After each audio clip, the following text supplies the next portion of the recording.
একটি শিক্ষণীয় সুন্দর গল্প। আপনার অন্ধ ভালোবাসা কি আপনার সন্তানের ভবিষ্যৎ গিলে খাচ্ছে? সুলতানা ডাকাতে সে ভয়ঙ্কর শেষ ইচ্ছা আমাদের বড় একটি শিক্ষা দিয়ে যায়। আমরা সবাই আমাদের সন্তানকে অনেক বেশি ভালোবাসি, কিন্তু আপনি কি জানেন আপনার এই অতি আদরের আড়ালে আপনি হয়তো আপনার সন্তানের জন্য একটি ভয়ঙ্কর ভবিষ্যৎ তৈরি করছেন। আজকের এই গল্পটি কেবল ইতিহাসের পাতা থেকে নেওয়া কোনো কাহিনী নয়, এটি প্রতিটি বাবা মায়ের জন্য এক চরম সতর্কবার্তা। গল্পটি কুখ্যাত সুলতানা ডাকাতে। সে সময় তার নামে মানুষ ভয়ে কাঁপত। কিন্তু এই ভয়ঙ্কর অপরাধী জীবন শুরু হয়েছিল খুব সাধারণ একটি ঘটনা দিয়ে। ছোটবেলায় সুলতানা একদিন স্কুল থেকে একটি পেন্সিল চুরি করে বাড়ি নিয়ে আসে। সে দৌড়ে গিয়ে তার মাকে বলে, মা দেখো, আমি আজ একটা পেন্সিল নিয়ে এসেছি। একজন সচেতন মায়ের উচিত ছিল তখনই তাকে শাসন করা, পেন্সিলটি ফেরত দিতে বলা। কিন্তু মা কী করলেন? তিনি আদর করে বললেন, সাবাস বেটা, এটা তো তোর লেখার কাজে লাগবে। ব্যাস, সুলতানা ছোট্ট মনে এই ধারণা গেঁথে গেল যে চুরি করা কোনো অন্যায় নয়, বরঞ্চ এটি বাহবা পাওয়ার কাজ। মায়ের সেই ছোট্ট একটি প্রশংসার প্রশ্রয় সুলতানাকে ধীরে ধীরে সাহস জোগালো। আজ পেন্সিল, কাল অনেক টিফিন বক্স, পরশু ছোটোখাটো টাকা। এভাবেই সে অপরাধের সিঁড়িতে পা রাখলো। মা কখনো তাকে থামাননি। যখনই সে কিছু চুরি করে আনতো, মা তা লুকিয়ে রাখতেন।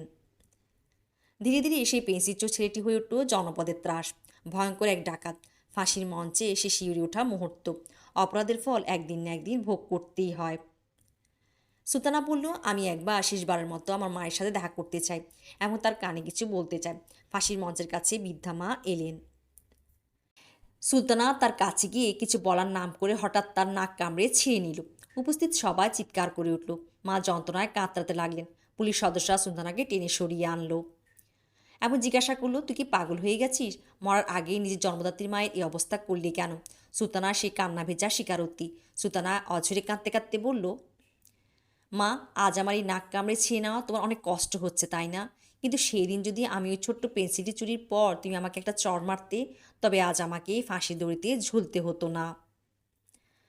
তোমার ওই প্রশংসাই আজ আমাকে ডাকাত বানিয়েছে। তুমি আমাকে সেদিন শাসন করনি বলেই আজ আমার এই পরিণতি। আমার এই অকাল মৃত্যুর জন্য তুমিই দায়ী মা, শুধু তুমিই দায়ী। এই কাহিনী থেকে আমাদের জন্য 5টি বড় শিক্ষা। ছোট অপরাধ বলে কিছু নেই। শাসন হলো সুরক্ষার প্রাচীর। আপনার প্রতিক্রিয়ায় তার চরিত্র।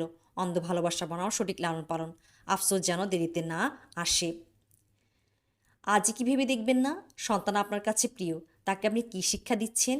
সুলতানা ডাকাতের গল্প আমাদের শিখিয়ে দিয়েছে শাসনের অভাবে কীভাবে একটি জীবনকে পঙ্গু করে দিতে পারে। আপনার সন্তানকে সম্পদ কম দিন, কিন্তু নৈতিকতা, সততার শিক্ষা দিন ভরপুর। মনে রাখবেন, আজকের একটি সময়োচিত শাসন হয়তো আপনার সন্তানকে আগামী দিনের কোনো বড় বিপদ বা অন্ধকার থেকে রক্ষা করবে। মা বাবা হিসাবে আজই কি নিজেকে প্রশ্ন করুন, আপনি আপনার সন্তানকে সুলতানা ডাকাতের পথে ঠেলে দিচ্ছেন না তো?